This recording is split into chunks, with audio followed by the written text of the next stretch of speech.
You know what?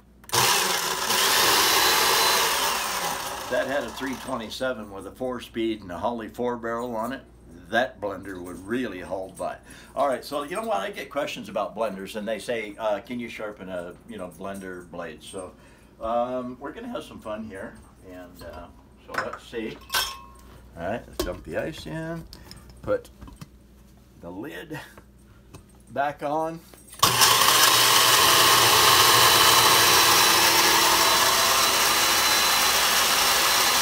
Okay, now we got some ice in there. Let's get let's get some stuff. Strawberries and not apple juice. Okay, so let's. I have to look for everything that I go and get. So, that's like a lot. Put a couple of them back. All right, and we'll go some apple juice. Okay. And I'll buy some more apple juice. Let's just dump it all in there. All right, we want it to be kind of liquidy. All right. So we put the lid back on. And we're going to hit pulse.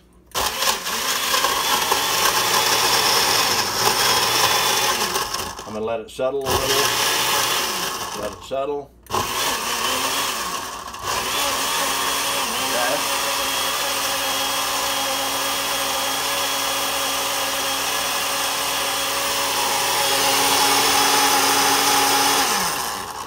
Let me find some glasses. There's a point to all this, but you know what? If you're using a blender and it's not chopping quite right anymore, because why would it actually? If you're chopping ice and frozen things, it won't last forever. And then at some point you're just bashing the stuff around in the, oh gosh, that looks good. Okay. Make sure I don't make a mess because it's wanting to glob. Oh, yeah. It's wanting to glob up. I should take a spoon, probably. I'm going to have to. I'm just going to make a big mess. I don't even know. Okay. Oh, I see something. All right.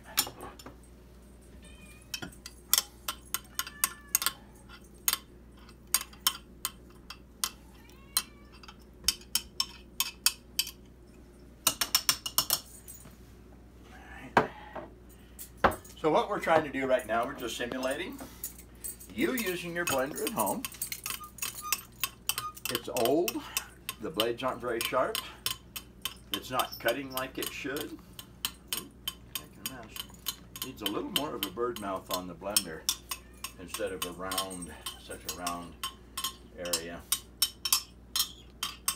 Okay. And so what do you do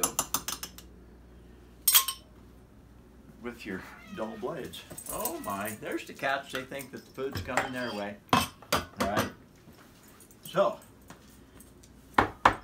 we give the cameraman one. There you go, Chance. All right. And here's one. Oh, let's see. You know what? Apple juice and strawberries is really good. How about that? That was great. Yeah, so if you have some bananas and maybe some oranges or something you can throw in there. So, we're going to wash. Let's wash the caps.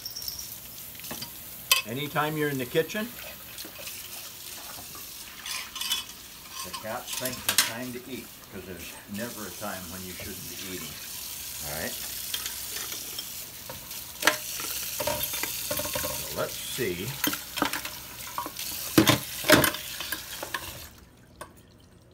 What we got here. Take the gasket off. All right, come over here in the light. All right, so we got a blender here, and we got the sharp side over. This is going to be really easy to sharpen. This is a no-brainer. Okay, it's because this is the beveled side, that's the flat side, so we just sharpen on the beveled side, and then we turn it, and on this one I'll come back this way, And when I turn it, on this one I go out that way. When I turn it, I go back this way. So there's 4 blades, 2 here and 2 here. 2 are standing up, 2 are going down. So let's see. I don't want this to really melt.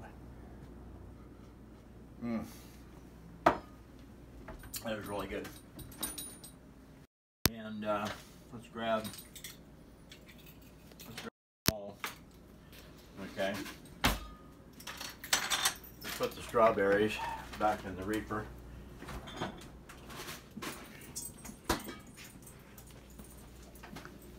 Set this over.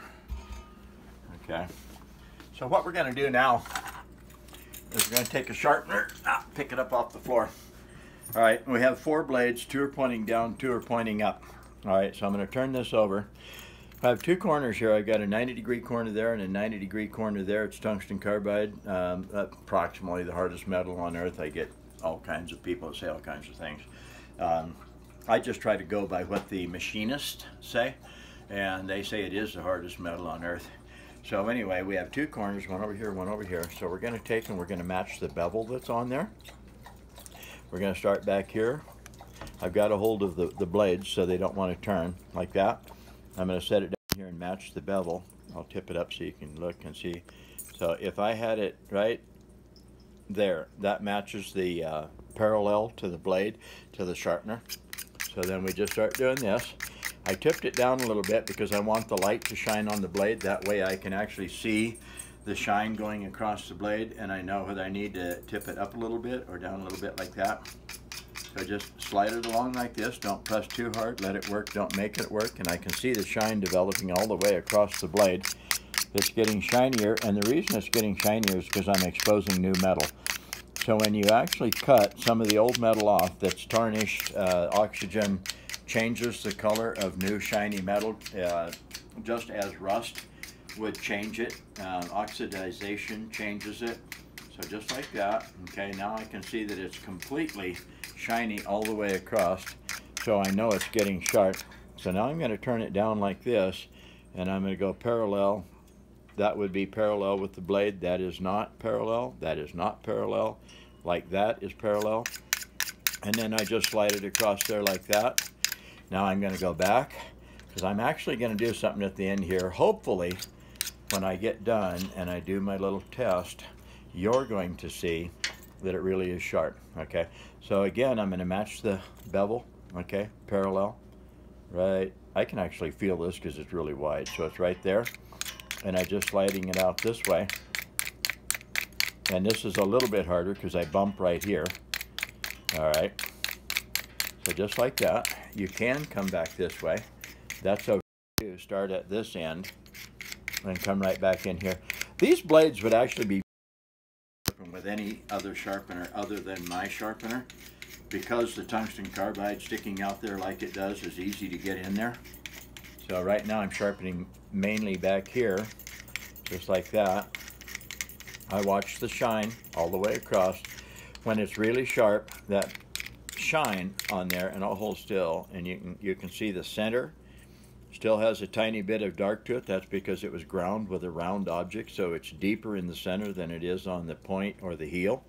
So we want to know that we really sharpened it. So I'm going to press just a little bit harder and just work that until the shine is all the way across evenly.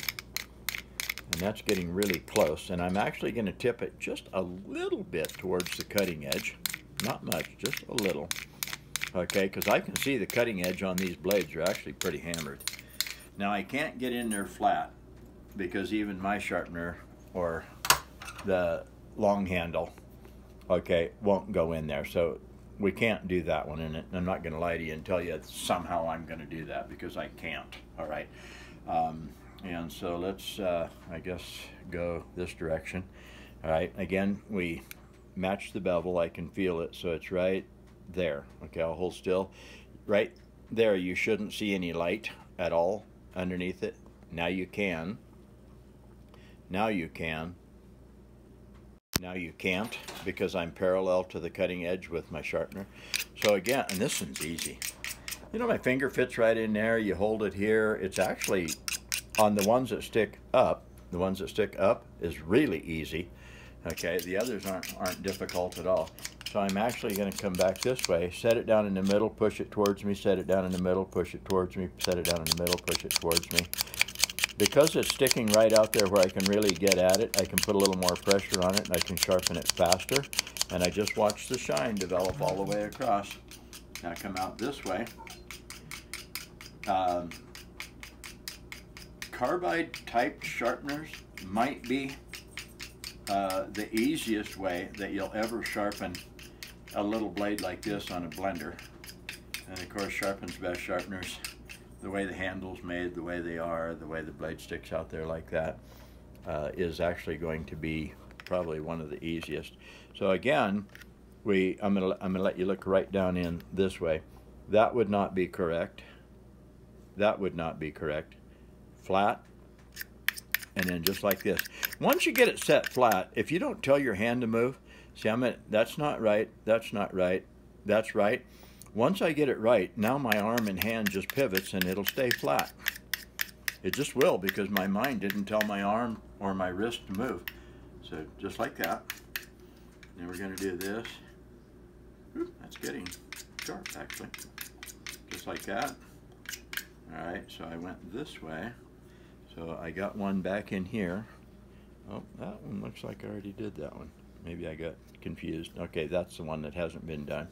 So I'm going to turn it like this, set it down on like that, get it set like this, and I'm going to pull it towards me, set it down in the center, work towards the outside, set it down in the center, work towards the outside. Right now I'm only doing about half of it because I want to move right along, so I'm not trying to do the full length of the cutting blade, just like that. I am pressing a little bit hard because I don't want to have to be here all day. I want to actually cut the metal. That's an old blender, and I'm sure it's hammered a lot of ice and things. So now we're going to come out here, and I'm going to work on this part, the outside part of the blade here, the end of it, just like that, just like peeling a potato. Okay. Actually, that's sharp enough to slice bananas and things. Actually, I don't want it really sharp, because when you smash the blade into it, and I've said this a lot of times on the video, you get something, the less time the sharpness of the knife or object will last because it's thinner. So really thin means not tough. So you have to find a happy balance between thin enough to cut, but thick enough to be tough enough to last a long time. And hey, you know, a young man that I met last night, I gave him something, and it's actually, okay, it's the front one. Yeah, that one's missing. And I mean, the loop on my hat was a little too big. And one day I was doing something, and the bullet, 45's auto, fell out on the floor. So I've been carrying it in my pocket for a long time. And the young man I met last night, and we're talking.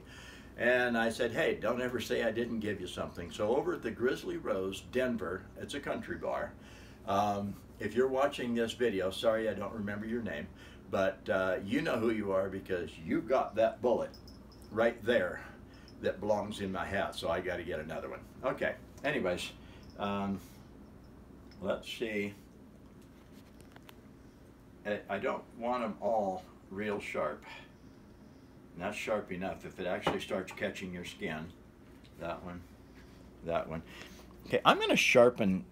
I think this one was a little sharp.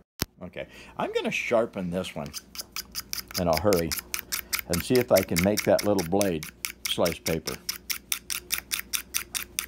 Because even if it dulls a little bit after you start trying to crush ice with it, it'll only come down to a certain point, and then it'll still break ice,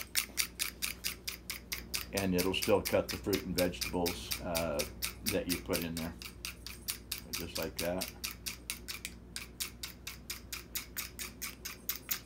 All right.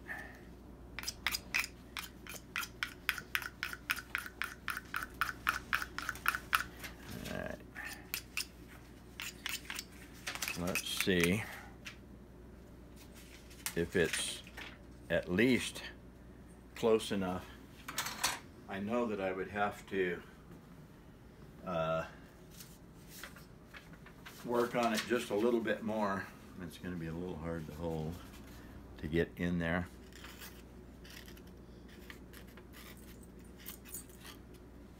Oh, nope, and I'm not going to tear the paper and say I cut it. So, it is starting to take the fingernail off a little bit. Let's just hurry. I don't want to keep you here all day. Step on the dog. So just like this. One-sided Sharpens also never work real well. They just don't. In my opinion, I sort of have no use for a one-sided Sharpen blade. I just... Maybe a lawnmower blade because it's supposed to pull the grass up into the bagger. But I'm not real crazy. It's cheaper and faster and easier to sharpen something one-sided because you just take your belt, whatever, you're done. You're done. You don't have to tip it over and fix it and do it right. And I can see this actually has a bevel on the back. So let's go ahead and follow the bevel. I thought it was perfectly flat on the back, but it's not. Come back this way. Like that. And if I'm actually trying to create a sharp edge out of a not sharp edge, I do press quite a bit harder on it. Okay. I have a saying that's getting more gooder. Don't let your little kids watch my video. All right.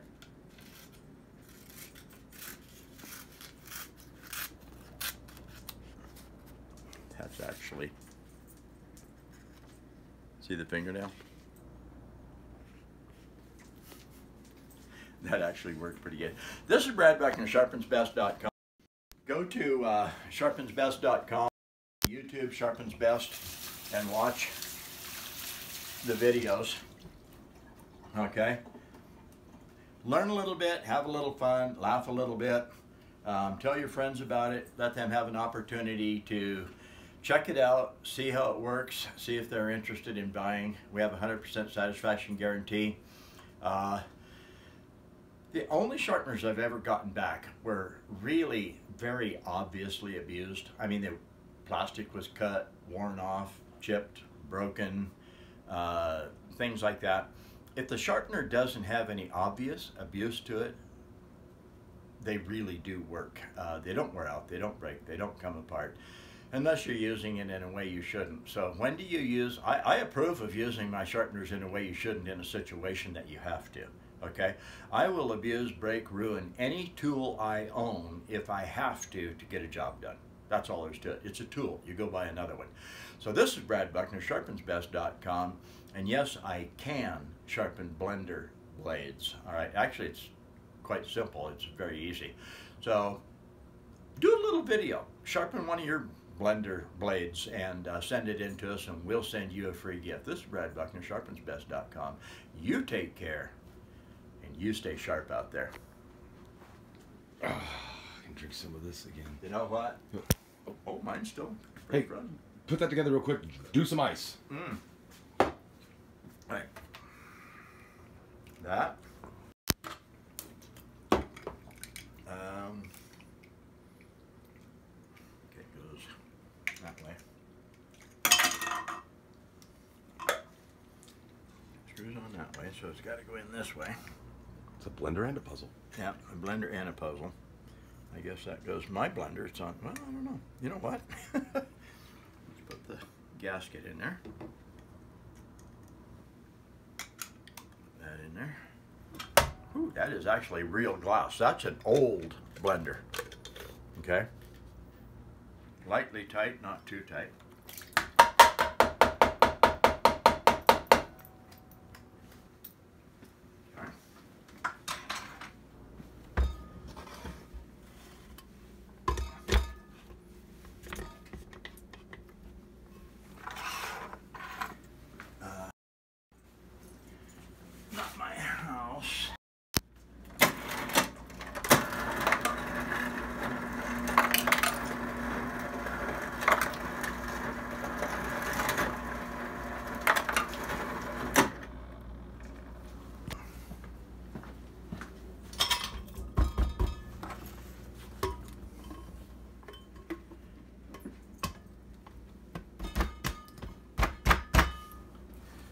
This